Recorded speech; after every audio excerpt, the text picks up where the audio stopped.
Past से निकलकर कहाँ आई है जिंदगी? अभी जिंदगी निकल कर आई है वर्तमान के क्षण में। इस वर्तमान क्षण में अगर आप स्थिर हो जाते हैं, इसमें जागरूक हो जाते हैं, इसमें पूरी एनर्जी लगा देते हैं, इसको आप जीना शुरू कर देते हैं। ध्यान रख लीजिए कि हर बच्चे के अंदर ये गुण है। बूढ़ा पास्ट में जिएगा, जवान फ्यूचर में जिएगा। बच्चा ही है जो वर्तमान में जीता है। बच्चे को कभी पिछली बातें याद करके वो नहीं बैठता, ना वो बातें करेगा। पहले तुमने ऐसा किया था, वैसा किया था। ये जो संस्मरण पुरुष होते हैं ना, उनको आप देखना, कभी बड़ी पुरानी बातें याद बताते हैं। 10 रुपए किलो घी लिया था हमने अपने जमाने में, बड़ा याद है उन लोगों को। उनके पास संस्मरण है। और कुछ वे हैं जिनके पास केवल कल्पनाएं हैं, आने वाले टाइम में ये करूंगा वो करूंगा। लेकिन वर्तमान जिनके पास है वो तो खिलखिलाते हुए दिखाई दे रहे हैं। छोटे छोटे बच्चे, वो वर्तमान में क्षण क्षण में जीना जानते हैं। जिनको क्षण क्षण में जीना आ गया, उनका भविष्य भी सुधर गया और उनका पास्ट भी ठीक हो गया। इसलिए ये ध्यान रख लीजिए, वो विधि है जिसको हम लोग डिवाइन ब्लिस मेडिटेशन कराते हैं, उसमें यही विधि है। लेकिन वहां से शुरुआत होती है, तो सूत्र है। फिर आप एक राजा की तरह, एक प्रिंस की तरह से जिए, एक प्रिंसेस की तरह से जिए, एक रानी की तरह से आप जिंदगी जी सकें, एक राजकुमारी की तरह से जी सकें। तो इसलिए आपको ये कहना चाहता हूं कि जिस समय आप इस तरफ जाना चाहते हैं, हाँ सवाल उठेगा कि वो कौन सी 6 चीजें हैं जिन्हें अपनाना चाहिए। नहीं तो आप लोग भी कहेंगे कल 6 बोला था, वो 6 तो चला गया। तो सबसे पहली बात तो मानी जाती है कि माइंडफुल ब्रीदिंग चाहिए। दूसरे ढंग से कह लीजिए फुल माइंड, अखंडित मन। पूरे मन के साथ आप गहन सांस या सांसों पर आपका ध्यान रहे। गहरे सांस लेना शुरू करें। क्रोध में उथले सांस, क्रोध में आपके तेजी तेजी से सांस चल रहे होते हैं, हल्के। 3 स्टेजेज हैं। आपका गले से थोड़ा सा नीचे तक सांस ले रहे हैं, या मध्य भाग तक ले रहे हैं, या पूरे फेफड़ों तक सांस ले रहे हैं।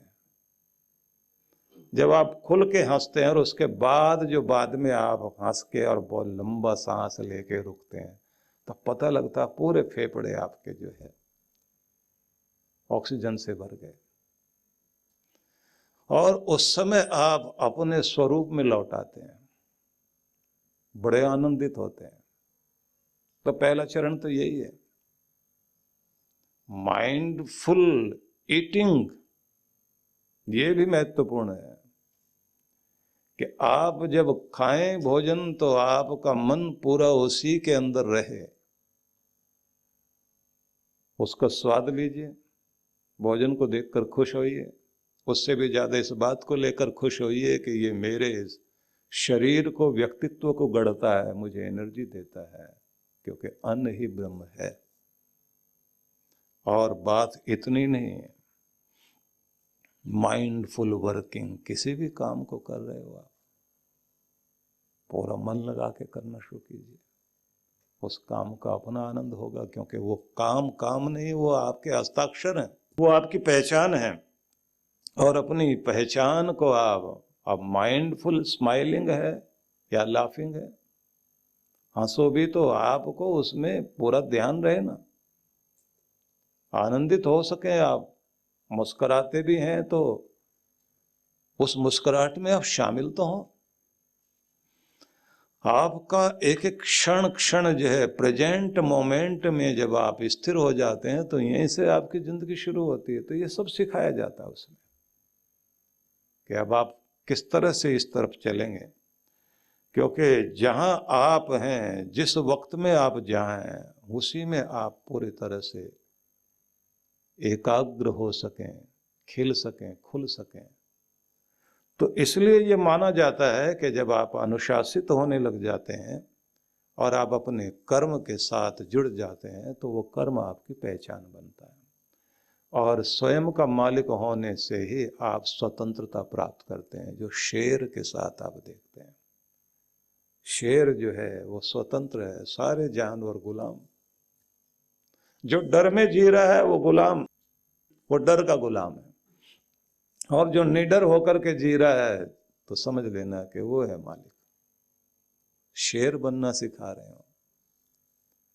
सिंह वाहिनी दुर्गा माता की पूजा करते हैं ना, तो सिंह कोई और नहीं है, वो पराक्रम है, वो साहस है। उस पर सवार है दुर्गा माता, भवानी माता उस पर सवार है। और भवानी माता का उस समय नाम क्या होता है? शक्ति। शक्ति कहाँ विराजती है? पराक्रम में। शक्ति कहाँ विराजती है? साहस में। शक्ति कहाँ विराजती है? निर्भयता में। जहां निर्भयता है बस वहां शक्ति बैठी हुई है। डरपोक आदमी के पास शक्ति नहीं, शक्तिहीन है। तो इसलिए वो उपासना करते हैं। ये ऐसे नाम नहीं रख दिए गए, वो बड़ा अद्भुत रूप है। देवी देवताओं के स्वरूप को याद करोगे तो आपको समझ में आ जाएगा। अगर गणपति का चूहा वाहन है तो उसको ही ध्यान में रख लोगे तो आपको बहुत कुछ समझ में आ जाएगा। तो विषय से ना भटक जाएं, फिर हम लोग वहीं पर चलते हैं कि ये एक ऐसी टेक्निक है जिसको अपनाने से एकाग्रता बढ़ती है, नींद आपकी अच्छी होने लग जाती है, एकाग्रता आपकी बढ़ने लग जाती है, भीतर में शांति और खुशी आने लग जाती है। इसलिए ये टेक्निक साधारण नहीं है, और इसको आप टेक्निक ही मत मानिए। यहाँ से तो प्रवेश होता है उस ध्यान में। इन लोगों ने नाम अलग अलग रख दिए, और छोटा सा कोई नाम रख करके हम लोग इतना कुछ सिखाते हैं। उसी में से एक कोई नाम पकड़ के मैंने देखा, एक भले आदमी ने जो हमने सिखाया उसके 4 अलग अलग पद्धति बना करके, अलग अलग इंग्लिश नाम रख करके वो मेडिटेशन करा रहा है। और बाद में ही करके आपसे ही तो सीखते हैं। इस सीखे वो ठीक है, लेकिन चोरी और सीना जोरी भी जो दुनिया में चलती है ना, ये बड़ी विचित्र चीज है। क्योंकि सीना जोरी तब होती है जब आप नकल भी कर रहे हो और साथ साथ में जो है दूसरे की कमियां निकालने लग गए हो। जितात्मनः प्रशांतस्य, जिसने स्वयं को जीत लिया है वो स्वयं के साथ मित्रता का व्यवहार कर रहा है। और जिसने प्रशांतस्य, उस व्यक्ति ने जिसने अपने अंदर प्रशांति को प्राप्त कर लिया, शांति नहीं प्रशांति, ये विशिष्टता है शांति की। ऐसे व्यक्ति का ध्यान जब परमात्मा में जुड़ गया, क्योंकि यहाँ परमात्मा समाहित शब्द है, समाधि में स्थिति है, सम्यक प्रकार से जो स्थित हो गया, और जिसका इरादा चट्टान की तरह से अडिग रहता है, सम आहित, समानता की ओर दृढ़ता पूर्वक प्रेरित जो भी व्यक्ति है, तो ऐसे लोग स्वयं के मालिक होने के साथ साथ अपने परमात्मा के आनंद से जुड़ जाते हैं। क्योंकि अभी तक आप उस चीज में जुड़े हुए थे जो आपको अशांति दे रही थी। क्रोध में थे, ईर्ष्या में थे, प्रतिशोध में थे, बदला लेने में थे, आप मोह में थे, लोभ आपको नचा रहा था, स्वामित्व तो उनका था। जैसे शांति आई तो अब परमात्मा की आवाजें सुनाई देने लग जाती हैं, गुरु की आवाज सुनाई देने लग जाती है। फिर आप आज्ञा पालक गुरु के होंगे, परमात्मा के होंगे, अंतरात्मा की आवाज के अनुसार चलने लग जाएंगे। तब आपको नचाने वाले ये लोग नहीं होते। स्थितियां बदल जाती हैं। मुझे बड़ा सुंदर एक अच्छा लगा, अभी 25 तारीख को अटल जी का जन्मदिन मनाया जाता है। उनकी एक कविता ध्यान में आ रही है मुझे। घर चाहे कैसा भी हो, उसके एक कोने में खुलकर हंसने की जगह रखना। घर कैसा भी हो, उसके एक कोने में खुलकर हंसने की जगह रखना। सूरज कितना भी दूर हो, उसको घर आने का रास्ता देना, कि उसकी किरणें तुम्हारे घर में पड़े। सूरज कितना भी दूर हो, उसको घर आने का रास्ता देना। कभी छत पर चढ़कर तारे अवश्य गिनना। हो सके तो हाथ बढ़ाकर चांद छूने की कोशिश करना। भीगने देना बारिश में, उछल कूद भी करने देना। हो सके तो बच्चों को एक कागज की किश्ती चलाने देना। घर के सामने रखना एक पेड़ और उस पेड़ पर बैठे पंछियों की बातें अवश्य सुनना। घर चाहे कैसा भी हो, उसके एक कोने में खुलकर हंसने की जगह रखना। उम्र का हर एक दौर मजेदार है, अपनी उम्र का मजा लीजिए। उम्र का हर एक दौर मजेदार है, अपनी उम्र का मजा लीजिए। जिंदा दिल रहिए जनाब, चेहरे पर उदासी कैसी, वक्त तो बीत रहा है उम्र की ऐसी की तैसी। अटल जी थे। हम लोगों का आश्रम जहाँ है हिमाचल मनाली में, तो वहीं एक जगह थी जहाँ पर अटल जी रहते थे, कविताएं लिखते थे। उनका अपना स्थान वहाँ पर था। और नग्गर में एक नग्गर कैसल, वहाँ पर आके वो कभी कभी वहाँ भी आते थे। पूरी प्रकृति उनके भीतर, पूरे सुंदर दृश्य और हिमाचल की सारी वादियों का प्रभाव उनके अंतःकरण में उतरा दिखाई देता था। इसलिए एक एक शब्द जब भी वो बोलते थे तो उनके बोलने में लगता था कि राजनेता नहीं बोल रहा है, भारत की संस्कृति का हृदय बोल रहा है। तो विषय न बदले, मैं आपको फिर वहीं लेकर चलता हूं कि जब आप जीवन को एक ऊंचा मोड़ देते हैं तो जीवन जीने का ढंग ही बदल जाता है, आपका घर भी। वैसे आप आगे सुनेंगे तो गीता में जो है आपको और आनंद आएगा, जहां ये कहा है कि तुम योग युक्त होकर अपने उस मार्ग पर चलो जहां से तुम अपने परमात्मा से जुड़ते हो, मतलब अपना स्वर्ग अपने हाथ में लेते हो। तुम्हारे कर्म सहज होकर तुम्हें परमात्मा से जोड़ दें। गीता साधारण नहीं है। गीता को अगर आप मजा लेकर पढ़े ना, क्योंकि हम लोगों ने तो हर चीज को वो कर दिया, पाठ करो। और पाठ कर रहे हैं तो हिल हिल के पाठ कर रहे हैं, चल रहा है पाठ। और पाठ कराने वाला भी कहता बहुत लाभ होगा क्योंकि इधर पाठ चल रहा है हमारा, पाठी बैठे हुए हैं। जब तक मजा लेकर आप अपने अंदर नहीं उतरने देंगे तब तक वो बात नहीं बनेगी। जैसे उपनिषदों का ही सार भगवान कृष्ण ने गीता में दिया, लेकिन उपनिषद को जिस व्यक्ति ने पहली बार पढ़ा, आप सोचिए कि शोपेनहावर एक जर्मन फिलोसफर था, पहली बार उपनिषद पढ़ा और इतना प्रभावित हुआ, इतना आनंदित हुआ। क्योंकि पढ़ने का भी एक तरीका होता है, जब कोई रस आपके अंदर आने लग जाए और झूमने लग जाए आप, तो वो पोथी पकड़कर सिर पे रख करके डांस करता हुआ सड़क पे चल रहा। और जिस आदमी को देखने के लिए लोग पागल होते थे, उस आदमी को डांस करते हुए लोगों ने देखा। और वो पोथी पकड़ करके डांस कर रहा है, तो लोग पूछते हैं कि क्या हुआ?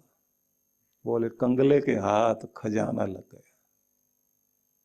एक कंगाल आदमी को बहुत बड़ा खजाना मिला है, और वो खजाना कोई और नहीं, ये है, ये पूर्व का ज्ञान है।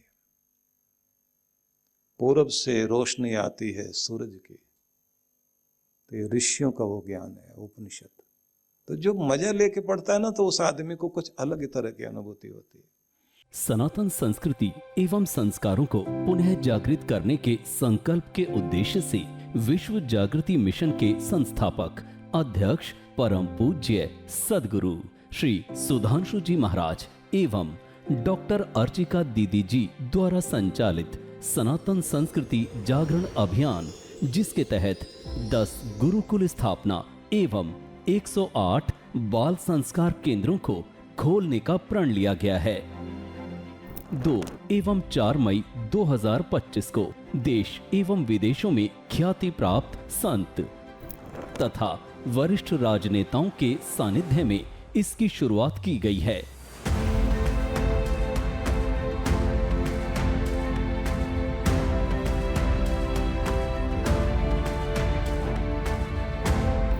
इसी क्रम में एक बार पुनः विश्व जागृति मिशन हरियाणा, पंजाब तथा हिमाचल प्रदेश के मंडलों द्वारा सनातन संस्कृति जागरण अभियान कार्यक्रम का आयोजन किया जा रहा है, जिसमें राष्ट्र के विद्वान पूज्य साधु संतों तथा राजनेताओं का आगमन होगा।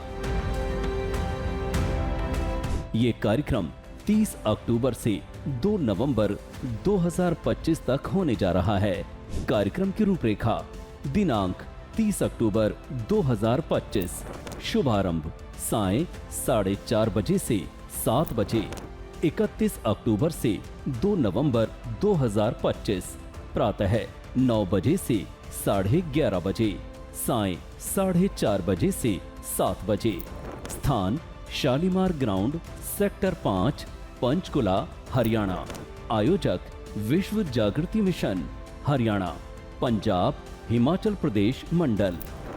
संपर्क सूत्र: आप सभी इस कार्यक्रम में परिवार सहित सादर आमंत्रित हैं। वृंदावन ध्यान साधना शिविर। भगवान श्री कृष्ण की लीला भूमि वृंदावन में पहली बार ध्यान साधना शिविर में भाग लेने का सुनहरा अवसर। आइए, जहां बाल कृष्ण का बचपन बीता, वहां ध्यान की यात्रा करें। परम पूज्य सद्गुरुदेव श्री सुधांशु जी महाराज एवं डॉक्टर अर्चिका दीदी जी के पावन सानिध्य में श्री कृष्ण ध्यान योग 12 से 16 नवंबर 2025। स्थान: विजयंती धाम, जगत गुरु श्री निम्बारकाचार्य द्वार के पास, छठी करा रोड, वृंदावन, उत्तर प्रदेश 281121।